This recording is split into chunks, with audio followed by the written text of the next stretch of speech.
gentlemen, welcome to Real Talk with Saieed Ali. I am your host, Saieed. We do want to thank you for joining us, viewers. So as we start off our program tonight, I must remind you of the 7% Real Talk financing is offering to you, the citizens of Trinidad and Tobago. Remember, viewers, if you invest $100,000 for 5 years, that is $7,000 interest per year. $7,000 interest per year. So imagine at the end of 5 years, how much you are going to gain. Almost $35,000 in interest at Real Talk financing. So remember that, viewers, you don't want to miss out this. You have already worked and saved your $100,000, and you want to invest it. You want your money work for you. So come on down to Real Talk Financing, Carrying Savannah Road in Shoguners, Cipero Street in San Fernando. Viewers, make your investment and let your money work for you while you already work for it. So, as we start off our program tonight, viewers, I'm clear. There are now concerns over the future of over 150 call center workers following reports that the Telecommunications Service of Trinidad and Tobago, TSTT, is considering ending its contract with Amplia and transferring the work to Hummingbird Holding. The workers have reportedly been informed that their contracts will not be renewed beyond September 30th, giving them about 30 days notice. Sources understand that development has raised concerns about job security and the financial impact on workers, particularly aimed on ongoing economic pressure. There are claims that some of the affected agents may be absorbed by the new entity if arrangement proceeds. However, there are concerns that they could be offered significantly lower salary, potentially placing many of the workers in financial difficulties. Now, the issue Trinidad and Tobago also draws attention because the Communication Workers Union is currently seeking improved wage for TSTT workers. The report came amid wider concerns about short notice being given to workers affected by change of state-linked program and the termination of contracts at state entities. However, when contacted Minister of Public Utility Barry Patharat said no decision had been taken on the Amplia arrangements. So Trinidad and Tobago, they have 30 days in order to know what is taking place.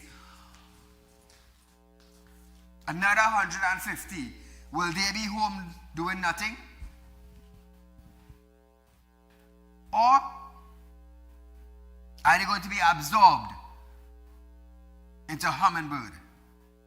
So Trinidad and Tobago, let's wait, let's see. This is very important. We are talking about the communication workers in Trinidad and Tobago. We are talking about a new company taking over Hummingbird. President of the Police Social Welfare Association, ASP, Ishmael Pitt, have stated that he is in support of any initiative to enhance public safety, but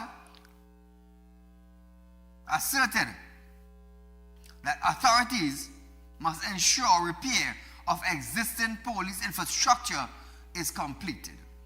Responding to questions over the rollout of the new police post nationwide, Pitt stated that there were several police facilities that were also in need of upkeep and maintenance, referring to a recent incident where police officers had to be relocated from one building to another location to continue their duty.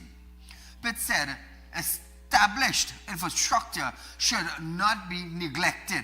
Listen to this.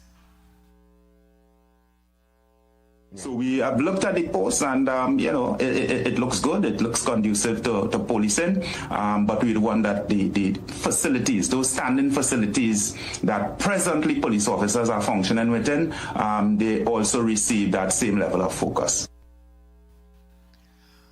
So viewers, one question about concerns on who would man the post, Pitt noted that while the TTPS was currently in the process of recruiting more officers, these trainees would only be ready for duty after completing their training. He therefore noted that soldiers would be expected to provide support. The expectation of the defense force now filling that void in the interim and putting us in that position where we are able to achieve the objective at this point in time, notwithstanding the fact that there are manpower issues. So now Trinidad and Tobago, with the army in the police post, it will very, very well enhance the security of Trinidad and Tobago. So now viewers, no more sitting down at the army camp, where our highly trained officers will be on the streets now. We'll be looking at the safety of citizens together with the police officers in our country. So I'll tell you this, all these army men that were sitting down in camp, they don't have to worry about getting sugar again. They don't have to worry about getting lazy again. They don't have to worry about shining their boots and wondering when are we actually going to come out and serve our country as soldiers, as defense force officers of Trinidad and Tobago. Viewers, in the coming weeks, they are going to be deployed in various parts of Trinidad and Tobago, securing the roads, securing communities, and that is what Trinidad and Tobago need. A security level that is so high that bandits in Trinidad and Tobago will start thinking 2 times and 3 times now to commit a crime. Security must be a number one issue. Health must be a number one issue. And education must also be a number one issue. Those 3 that I just called should be in the number 1 bracket in securing our country. That is what we need. We didn't get that under the last administration. Nevertheless, they tell themselves that they were educated enough to run the country. But for some, it was party. For others, it was about security, better schooling, better education, and a better life. Did we get that? I could proudly say we didn't get that. I'm not ashamed. I am living right here in Trinidad and Tobago, and it affected me also. It affected me also, security-wise, hospital-wise. Sad, when you're living in a country where millions are being spent. And human beings just like ourselves, black people just like myself, because they're reaching a little power, they feel they could walk over us. But before they were voted into power, they were nothing. Nobody didn't know them. Nobody didn't know them. You get a little power, you have a minister title, and that is it. You feel you is God. So all of them who feel that they were untouchable, where are they? Krongenberg came out and said the correct thing. The correct thing. We've lost touch with the people. But I want to remind Colin when he said that if you don't pay a property tax, you will be charged as a criminal. He lost touch with the people very, very bad. Today he has no longer the say of being the Minister of Finance. No longer, he got too big, power get into his head. Start to punish the very same people that put him there by property tax. Imagine that, eh? But nevertheless, everybody have their time. So when questioned, he therefore noted that soldiers would be expected to provide support. Now viewers, Pitt said, while some officers suffered from workplace burnt out, from constant duties, he described the situation as fluid, as some officers were being granted leave. Now, the PNM Chief Whip, Marvin Gonzalez, have since questioned whether any of the companies received contracts for the police post project contributed to the UNC 2025 general election campaign over previous campaigns. You see what this man want to find out? If the contractor who got the contract for the police post, he wants to know if they contributed to the UNC's 2025 election campaign. He burned up a manual from the court, or he burned up a court order But today he's asking now if that company had anything to do with supporting the 2025 general election. This man tells Trinidad and Tobago to carry out our children for macaroni pie one time for the month. And that is the question he's asking. That is the question he's asking.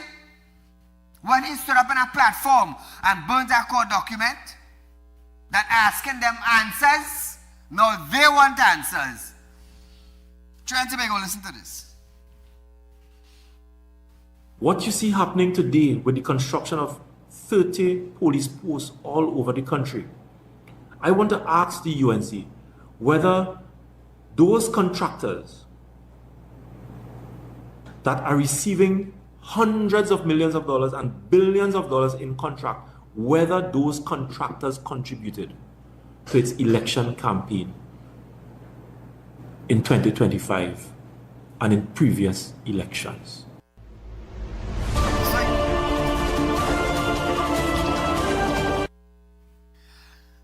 So try to imagine that, Imagine that. He wants to know now. But this is sad.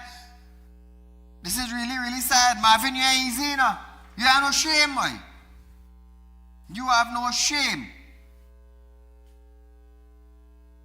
So now viewers, former Police Commissioner Gary Griffith have stated that the government should recognize or reconsider how it deploys police resource under its plan for the 30 new police posts. Griffith argues that mobile patrol could provide a greater visibility and a faster response to incident. He says an effective 999 system supported by an operational command center could help police identify the location and the urgency of calls and dispatch the nearest available vehicle. Listen to this now. And why mobile patrols will be more effective is that, again, mobile patrols are utilized as an avenue for high visibility, a rapid response, and a heavy deterrent. We had an effective 999 system. The call will be made. You then have an operational command center. You will be able to use the screen to pinpoint where that distress call is, be able to prioritize the distress call, and then look at the number of police vehicles in closest proximity to that distress call to be able to pinpoint that vehicle to respond. So now viewers, I am sure that in the coming weeks also, after everything has taken place, they're going to buy new vehicles. They're going to buy new vehicles to put at these police posts on them, so in case anything should happen, police officers are going to have vehicles to move with at these police posts. I am pretty sure that is going to take place, but you know everything can happen overnight. Now viewers, saying that TTPS has over 1,700 vehicles. The former top cop says vehicles strategically positioned across police division could help reduce response time to under 5 minutes. Now, he says deployment must be matched by system and measured performance and hold officers accountable. Now remember, Trinidad and Tobago, Gary Griffith was a former commissioner of police. He had command centers, he had 999, he had rapid response team, he had a lot of things that he introduced to Trinidad and Tobago when he was commissioner of police back in his time. And I am hoping that Wayne Sturge and Roger Alexander, two ministers, also take a little advice, because this is a new position for them. Roger Alexander, being a police officer for a number of years, today he's the Minister of Homeland Security, and he would understand how rapid response is needed. He would understand how much vehicle is needed. He would understand operationalizing a system, how much is needed. I can clearly say that. How much is needed. So viewers, listen to this.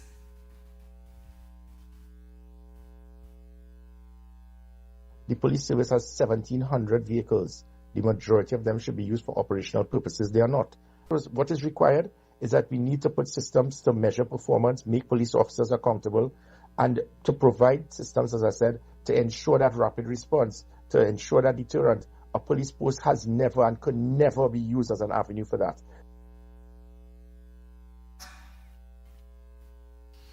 So now, viewers, he also said he warns that putting more officers inside fixed posts could mean fewer on the streets responding to call.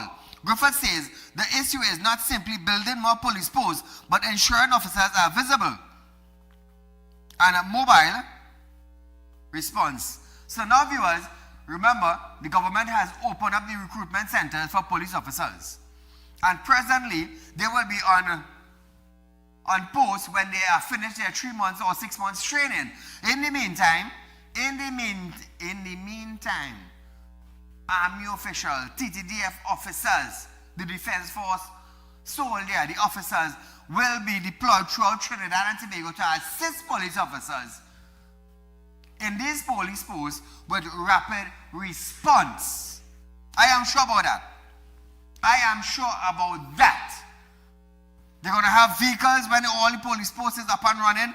They're going to have TT Defense officers there. They're going to have police officers there also. And I am definitely sure that they are probably working on a command center to be established when these posts are open also.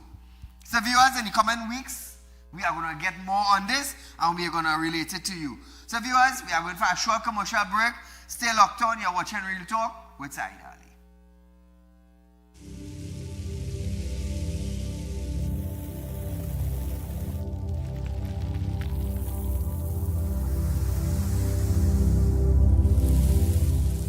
We'll be right back. When life throws you a curveball and you need a clear path forward, trust Real Talk Wrecking Service to get you back on track. Whether you're stuck on a roadside or dealing with an unexpected breakdown, our 24/7 wrecking service is just one call away. Fast response, reliable towing, and a team that's got your back. At Real Talk Wrecking Service, we don't just tow, we rescue.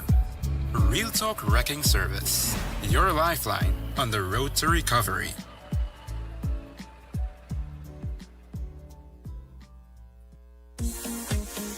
True growth shouldn't make you wait. This month, Real Talk Financing is changing the timeline. Get up to 7% interest on a fixed deposit paid to you upfront. Real Talk Financing and Investment. Real results sooner. Call our Central or South branches today. Connect with us on social media and don't miss the latest updates. Follow us on Instagram at RealTalk_Newsroom. Check us out on Facebook at Real Talk with Saieed Ali. Subscribe to us on YouTube at Real Talk Trinidad and TikTok at Real Talk with Saieed Ali.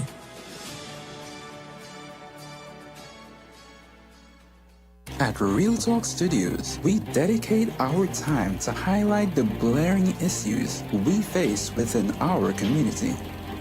Catch us live every Wednesday between 7 to 8 p.m. Real Public Concerns. Because your concerns are meant to be heard. Send your email to realpublicconcerns@gmail.com.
Welcome back. So Trinidad and Tobago, as we start back our second quarter in tonight's program. Tonight, I want to congratulate tonight, but I'm not going to show his picture because of he's my son. And he's the one who has almost been kidnapped almost 4.5 years ago. Now, tonight, I want to congratulate him. I want to congratulate him with CXC. He had 1A, 2 1s, and 4 2s. Trinidad and Tobago, I want to congratulate this young man tonight. Because, let me tell you something, some of the subjects he has chosen, it was pretty hard. But nevertheless, Trinidad and Tobago, he wrote 6 subjects. 6 subjects. He got 4 2s, 2 1s, and an A. So tonight, I am proud tonight to congratulate him on national television. I just don't want to show his picture because he was an attempt kidnapping. But nevertheless, you know, sometimes when you go through hardship of being a victim and to know you come out now on top in education, tonight I really want to congratulate him. And I really want to, you know, God is good, you know. God is really good.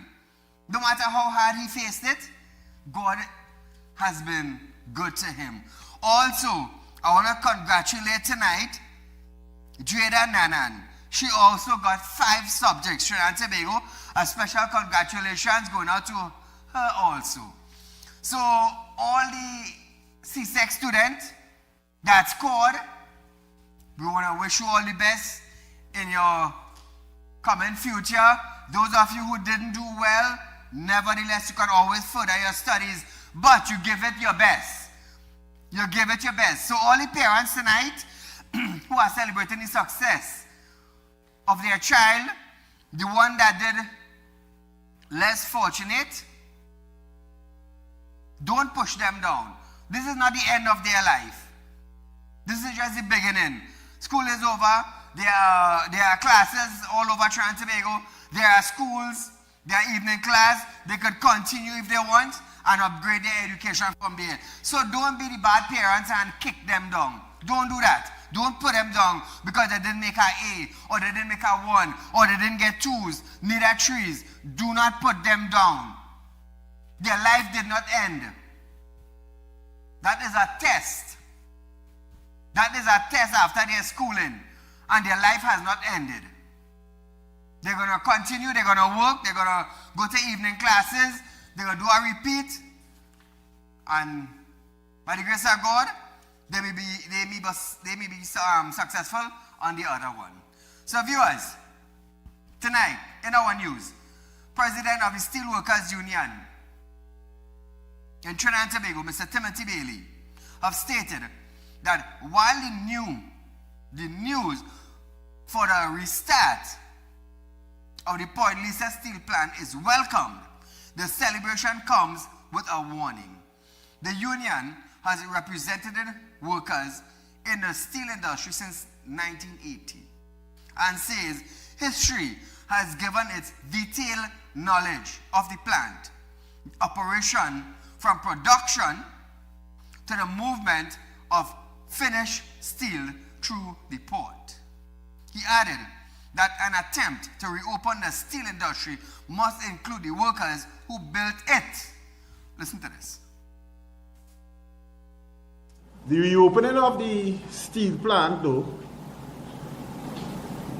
cannot and does not mean that doors must be closed on the people that built it. That any serious attempt to reopen the steel industry in Trinidad and Tobago must include the workers who built the steel industry for over 4 decades. Now, Trinidad and Tobago, while we understand this, those who are working in the steel mill, and I am sure that the government of the day are going to bypass these individuals and them. And I am hoping, as he said, for 4 decades, that's almost 40 years. That's almost 40 years. So what we have to recognize also is the age of the individuals and if they are capable of working in the industry. Now we are not going to forget them. We are not going to forget them. They have labored in the vineyard. They have brought success in the vineyard. But when the mill is open, are they able to work? Are they able?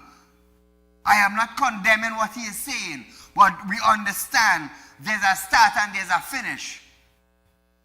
So if they are capable of working, I am definitely sure that the workers' union are going to be given the first preference of bringing those individuals back to the plant since they have knowledge from foundation to finish of the plant. And I am sure the government is going to give them the first-hand opportunity in going forward. So now, viewers, Bailey added that he felt that the union was left out as an important stakeholder. Despite the frustration, the union says it does not want to dispute to detail the restart. Listen to this. I had a meeting with my executive and I had a meeting with my general membership, and we felt that we were slighted. We felt that we were frozen out as an important stakeholder. Our doors are open. We are open to engagement. We are open to collaboration. We are open to cooperating once the right approach is adopted. So to my friend there, this is just the beginning. This is just the beginning. Whole strain, this is just the how to say it? The beginning of the good news. The ribbon has been cut. There has been promised the opening of the refinery. And let's just wait and see the process. But I don't think the government is going to bypass anything. I am hoping that they are going to give you the first preference of bringing out the labor of those who work there, the laborers, to continue with a mill now. And we're going to go forward, hopefully. Now, among the union concerns, among the union's concern is what happens to collective bargaining arrangement since operations resume. Listen to him. Question. Will our government and our Honorable Prime Minister and her cabinet recognize the rights of the workers to union representation and collective bargaining in accordance with the laws of Trinidad and Tobago?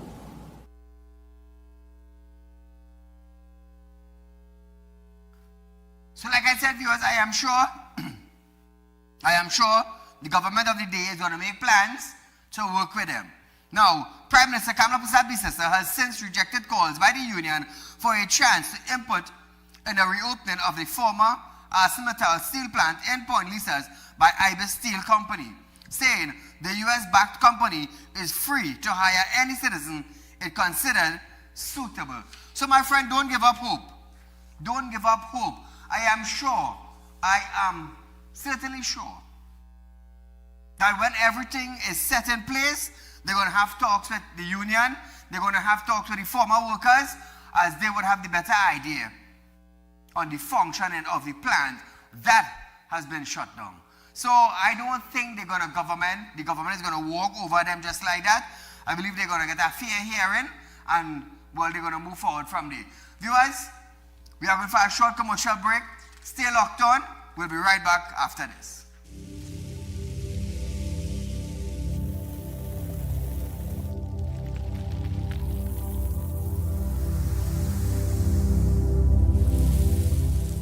We'll be right back. When life throws you a curveball and you need a clear path forward, trust Real Talk Wrecking Service to get you back on track. Whether you're stuck on a roadside or dealing with an unexpected breakdown, our 24/7 wrecking service is just one call away. Fast response, reliable towing, and a team that's got your back. At Real Talk Wrecking Service, we don't just tow, we rescue. Real Talk Wrecking Service, your lifeline on the road to recovery.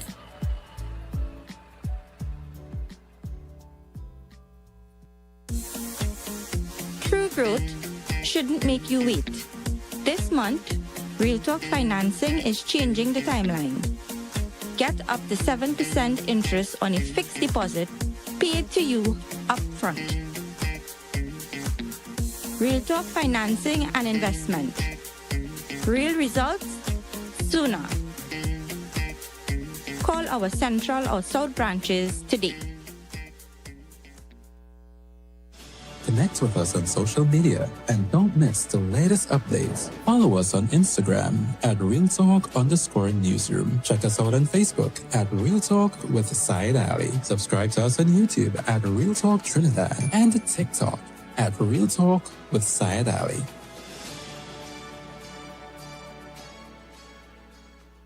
At Real Talk Studios, we dedicate our time to highlight the glaring issues we face within our community. Catch us live every Wednesday between 7 to 8 p.m. Real Public Concerns. Because your concerns are meant to be heard. Send your email to realpublicconcerns@gmail.com.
Welcome back. So Trinidad and Tobago, welcome back to Real Talk. Remember viewers, Real Talk Financing is offering you 7% on a fixed deposit. Remember that you can't go wrong. So those of you who would love the 5% offer, not a problem, we still have that also. We still have that, 5% interest up front, we have that. But 7%, we have stepped up our game to give you a 7% Trinidad and Tobago. Don't miss it out, otherwise you're going to regret this offer that is taking place at Real Talk Financing. I could guarantee you if you miss it, you're lost. So we have a caller on the line. Caller, good night. Good evening, sir. How are you keeping? I'm fine. How are you? Right. I'm there with them, boy, holding straight. So firstly, again, I must thank you very much for the ability for allowing me the opportunity to highlight this issue. Nice. It pertains to a very small bit of roadway in the Orchard Gardens district, which is a UNC stronghold. I don't think it have anybody who did not vote for the UNC in the local and the government and the general. There's a very small, there's the Orchard Boulevard. It's a roadway that connects Yard Street to Mulchan Suchan. It's a major thoroughfare. Mr. Saieed, we have been begging the regional corporation to repair that road for the better part of 10 years. We beg on that Buddha, nothing done. Faik show up, okay. After about 4 or 5 years, he sent half of the material, So this is the road presently. This is the road, the condition of the road presently. Sorry? This is the condition of the road presently on screen. Oh, it is a page from the Grand Canyon. Okay. If you understand. You could film a Mad Max movie there. Wow. You see? So that roadway has remained as is more than 4 years. So first they used to say the PNM victimized them, they had no material. Then they just say they have no material. So what happened now? They are in power now and they still have no material, right? All right. We're begging these people. So just answer me this. What we are seeing on television. Sorry? What we are seeing on television is concrete that is being poured into potholes. The residents, out of complete frustration, they drive around and they ask for $300 from every household to do, yes, there it is, to do concrete works. Now you see the condition. Yes. It doesn't make no big difference. This is look, it done feathering out already. This is ridiculous. It's not going as soon as they see rainfall. Mr. Saieed, the only thing that don't pass on wheel road there is the train and the Boeing 747. Jeez. Anything that is on wheels passing through there to access Mulchan, Suchan, when they see Yard Street block up. Look at the condition. And let me tell you something. These people win the election without even showing up in the area. Watch how they have this place. Like it's ridiculous. It's sad. It's sad. It's really ridiculous. Right? Actually, they put in a picture how they're beautifying here, they're digging drain. After 1 year and more, they leave the place to deteriorate without CPAP workers, and now they come in to play a big game and say, oh, look, we're shoveling here and we're wheelbarrowing there. And oh God, look at how much work going on. Well, you had the place in a mess for more than a year. Wait till you see rainfall come with a net, you will get cascade, you will get cost club, you will get everything. I understand. And I have a concern, you know, and he just come meeting and he just come household meeting to collect little token and thing, you know. Don't make joke. Well, I want to call your name because, you know, you might send a lawyer paper. For me, I have that kind of money. I understand. My friend, thank you so much. Frustration. Thank you so much for calling us and telling us about this. Mr. Saieed, let me commend you. You are the first person who has put this on the air. We have written so many letters. We have begged the MP, this one, that one. Nobody never even, well, I cannot say that anybody ever even called me back. See? Thank you so much, my friend, for giving us the opportunity to put it on air. Thank you so much. Mr. MP, Mr. Mayor, Mr. Councillor, this work remains outstanding. You hear what the woman say? We will remember. Yes, yes. Good evening, sir. Blessing. Thank you so much, my friend. So, just keep us up to date on whatever is taking place in the area. And if we have to highlight it again, we will do that. My friend, thank you so much. So, as we move along, viewers, former Public Utility Minister Marvin Gonzalez is again defending the government decision not to meet the demands of WASA workers. Gonzalez, who had been criticized by the Public Service Association President Felicia Thomas, who accused him of trying to destroy the company while in office, says the former PNM government did put forward proposal to settle negotiations, but those proposals were not accepted. Listen to this. The then Prime Minister explained to public officers that given the state of the country, given the fact that we have declining revenues from oil and gas, that their demands were not in sync with the reality, the economic reality, the revenue reality, and that what was being proposed to the union is what best the government could have afforded at that point in time.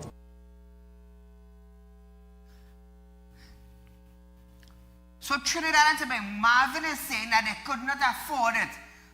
They could not afford it, but ministers got a 40% increase in salary. Imagine that, eh?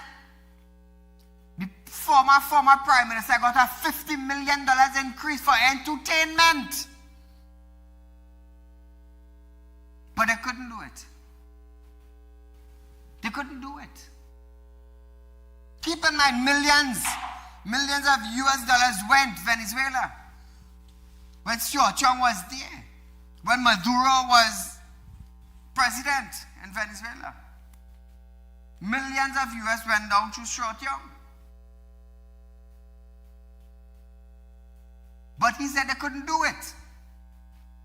Such a sad thing to say. Such a sad thing to say.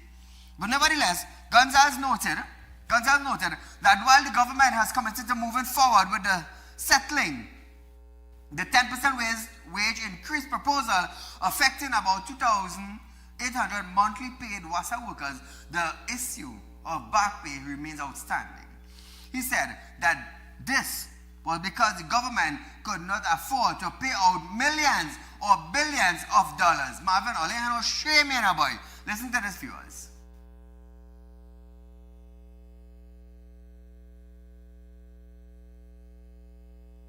The UNC government promised the back pay and they promised the 10%. In some instances, they settled with the 10%, but the issue of the back pay remains unresolved because you are talking about billions of dollars to be paid to public officers and other employees of the state. And that matter has remained unresolved because, again, the government simply does not have the financial resources to settle these outstanding matters. So viewers, during yesterday's protest action by PSA, Public Utility Minister Barry Padarat said efforts were being made by the government to attract strategic investment and partnership to improve WASA's position. That is what Barry is saying.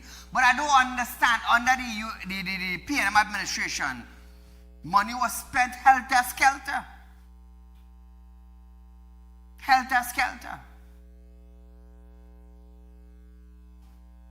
And yet today they're saying they could not have afforded it. They could not afford it. Imagine that. Every government minister got a 40% increase. Everyone.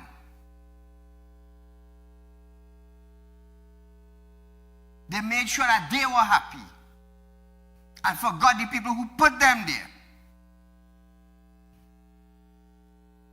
Imagine that. They couldn't afford it. They got an increase while telling us, oh, your children might have to eat macaroni pie one time for the month. It's sad, but this is where we are. While they got an increase. But Trinidad and Tobago, what we going to do? What we going to do? Barry Padarat, on the other hand, said efforts were being made by government to attract strategic investment and partnerships to improve WASA position. That is what he is saying now. But nevertheless, viewers, that's a new government. We're going to give them a try. PNM was there for 10 years. Some places never got water. Never got water. But what can we do? What can we do? We just have to wait and see. So, the PSA President Felicia Thomas has put the union protest action at the Water and Sewage Authority on hold. This after Public Utility Minister Barry Padarat committed the government to settling an outstanding proposal for some 2,800 monthly paid workers. Thomas is warning that the union will resume industrial action if the government fails to deliver. She made the revelations after Padarat met with the PSA WASA CEO Roshan Banwa and other executives yesterday following a 2-day protest by workers outside the authority's compound. Thomas said the minister intervention resulted in a commitment by WASA to get the union wage proposal to the ministry by the end of the week. So hopefully that reaches there. They're going to have some sort of arrangement and changes. But let's hear this.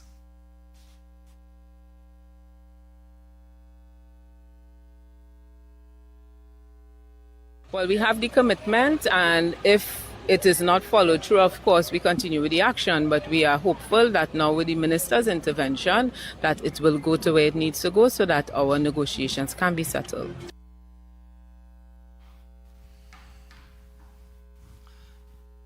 So viewers, Thomas said, the PSA is hopeful the latest development will lead to a settlement, but warned that the union is prepared to return to industrial action.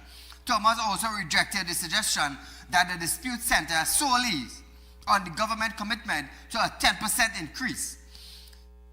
She also accused the previous administration of presenting workers with a take it or leave it approach. Imagine that, eh? Imagine that. Felicia Thomas is telling the citizens of Trinidad and Tobago that the former administration gave them a proposal, and that proposal was a take it or leave it approach. But today Marvin is bumping his gum on media pages. Imagine that, eh? Marvin, where you there? Could you come out and say if she's talking nonsense or not? Call her good night. Hello? Yes, I. Good night. Go right ahead. You're live, my friend. Yes, I. Concerning Mr. Marvin Gonzalez, right? You know, is the sad part about this whole situation, right? You want to tell you the sad part? Tell me. He coming and talking all that sort of garbage to people, right? And if election call in the morning, you know, he will back his seat. Correct. So you tell me if I'm lying or not? Tell me if I'm lying, but let me tell you something. The problem is not them politicians, partner. The problem is the people that is always keep voting them back in. That is the problem in the country. Yes. You have a set of people, you could tell them whatever you want. Correct. I want you from a certain political party to tell them whatever you want. They will believe you. And that is how the country works. You remember when it is the UNC was saying that how they're planning to do this and they're planning to do that before the election, and the PNM was only asking the question, where is the money coming from? Yes. You can remember that? Yes, yes. So they very well know what they did with all the taxpayers' money in this country. Correct. And leave it. And they leave everything hang up. They leave everything hang up. And now they're in opposition. And now they're asking the government that get all the ministries with no money to come and fix the country for them one time. Yes. But people not understanding, it don't happen overnight. All you have to give the people a fair chance. Yes, yes. You can't expect that to happen 1 year. Even Klongenberg came out and said that this government has no money, but they wanted people to vote them back into power. Well, let me ask you our next question, Said. Where's the people property tax that Klongenberg collect when he was the Minister of Finance? That was a different story. where the people property tax money gone? Are people complaining for the bad roads that we have to be faced with? You understand what I'm trying to tell you? When you talk about bad roads, water for everybody, picking up garbage. Yes. Forest and Ravi come and he say, if you want your garbage pick up, pay property tax, then he self say that. So where are the people's money? The garbage was still there. Yeah, well, what I'm trying to say to you now, right? They're telling you, they were saying that if you want your garbage pick up, you have to pay property tax. Right? Correct.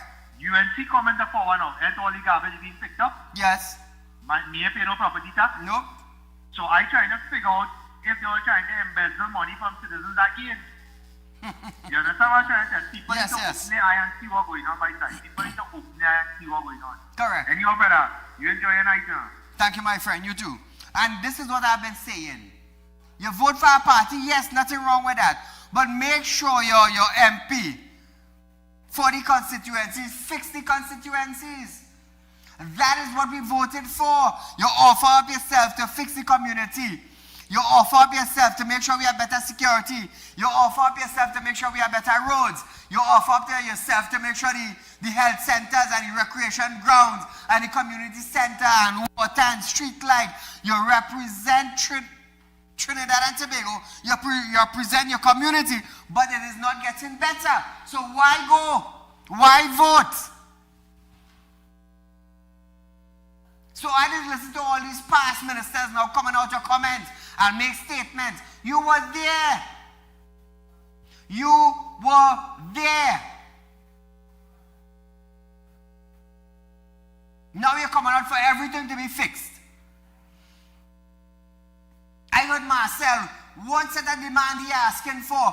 When you were there as minister, all these demands you're demanding, where were you? You're demanding for BTM to be better. You're demanding for Laventil to be better. But you were their representative for how long? Come Kareem, for how long? Brother, take a back seat. Take a bloody hell back seat. You couldn't do it when you were there. Now somebody has got a chance. You're demanding. You demanding. Drink some water and mind your business now. Drink some water and mind your business now. The people don't want to hear you. The people themselves voted you out. Where's Clongenberg today? Clongenberg talk about Diego Martin. Clongenberg was their representative. What did he do? He said, I suffer for water myself. And you the MP? Well, if you suffering for water and you was the MP, it's a waste of time. A waste of time. You're coming to complain about water. Waste of time. The people itself voted you out. If you couldn't fix the water, when your colleague was Marvin, let me tell you something. The UNC is sure not that all are fixing it. That they are fixing it. So rock back. Eat some dumpling with baking powder. Let your teeth stick up and your mouth can't talk. It's that simple. You know, long ago they used to have a saying, Ila anta ruhmajuanda la bakita la ida unno ru'ba anna. You know what that means? Never see come see. Clongenberg said to us that this government had no money. Ila antu rahmajua khamadialla banurabataya. But when Clongenberg was there, he got a 40% increase. Who got it? Clongenberg. What you got? At one point in time, they had a negotiation, and the press printed 0 by 0 by 0. Oh, let's say something. Say something. Say something now. You see, I am here to remind you of what took place. I am not here to point fingers, you know. I let you know one time, Clongenberg didn't do nothing. He didn't do anything. At one point in time, negotiation was 0 by 0 by 0.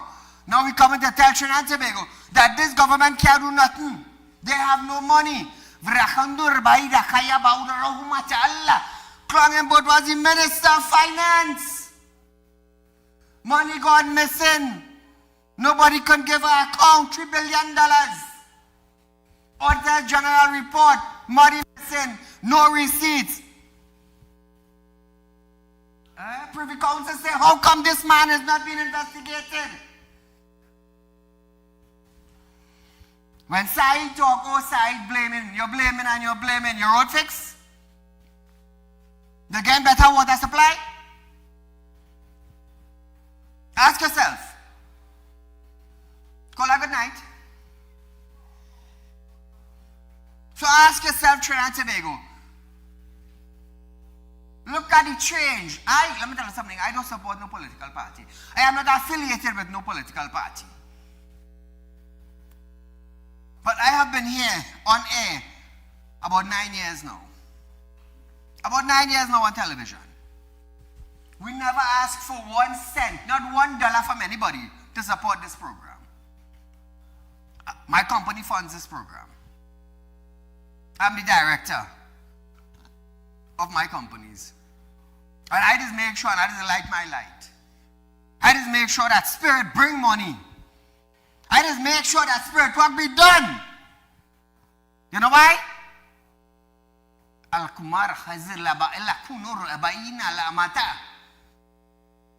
have planted you beside the waters, and you shall bring forth fruit in your season. Look up to the hills, from whence cometh my help. I remember that? But we have a man like Clongenberg now coming to tell me this government have no money. But the Auditor General saying $3 billion gone missing and no paperwork for it. Who money gone missing? Our taxpaying money.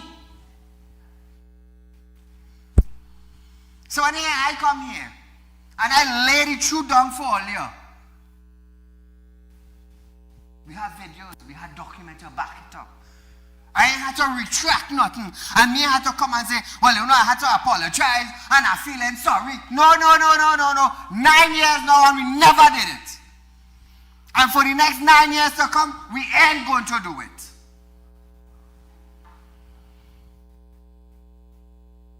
And I hope in the next 9 years to come in, we'll talk financing, might have a bank in Dubai.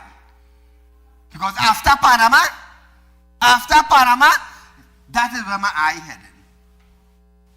That is where my soul heading. That is what I'm focusing on after. You see, we don't step in the US market to catch it. So I could pay all the bills down here. I could apply with all the US to all down here. Central Bank, I want to give me US license. My dead grandmother and she mother had to get up to sign that paper. And I had 2 financial institutions licensed and recognized in Trinidad and Tobago and all over the world. All over the world. So I am known as a financial advisor and a financial institution owner all over the world. We recognize for finance. Now I just tell people, you see me, when you hear you want to come at Saieed, let me tell you something, I have no problem you coming at me. But I just want you for a moment. I want you to sit down for a moment and think, but you see Saieed, boy, I want to go after Saieed. Think what you're going to do. Because running into me is like running into a lion's den.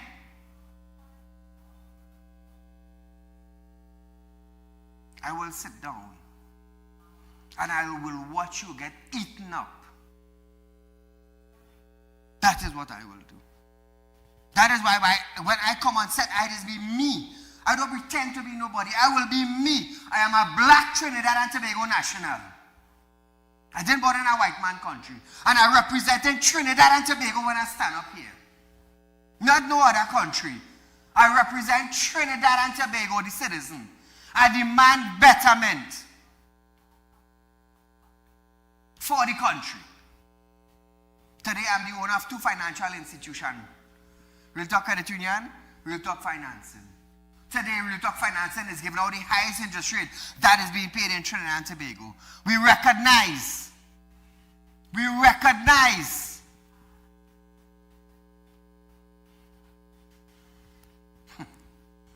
So when I come here, I don't come by guess. We come with facts. We come with video. We come with proof to show you the less fortunate one. We show you how to better your life. That is what we do. And I am proud of it. When I look back and see where I come from, I just say, wow, 9 long years. Navin has been with me 7 years now. 7 years? Yeah, about 7 years. When he gets up in the morning, he lights and he lights the candle. And he say any prayers. And when I get up in the morning, 2, 3 o'clock in the morning, I light my candle and I say my prayers. Today I wouldn't to bank. I haven't owned in the music industry just now. He have his own band. His wife is a songbird, you know. Don't get tired up, you know. So viewers, we have come to the end of our program tonight. But it has given me great joy and pleasure to come here. Sometime when all see a rerun, it's not that I don't want to come, you know. It's just that the overwhelming work. Sometimes my body just need a rest. But soon, sometime this week or next week, I'll be in Panama, considering my financial institution down there. And we're going to have it up and running. So viewers, thank you for viewing us. Remember, share our live stream. Our real visit program is tomorrow from 11:30 a.m. to 12:30 p.m. We'll be right back here next night. Until then, stay safe.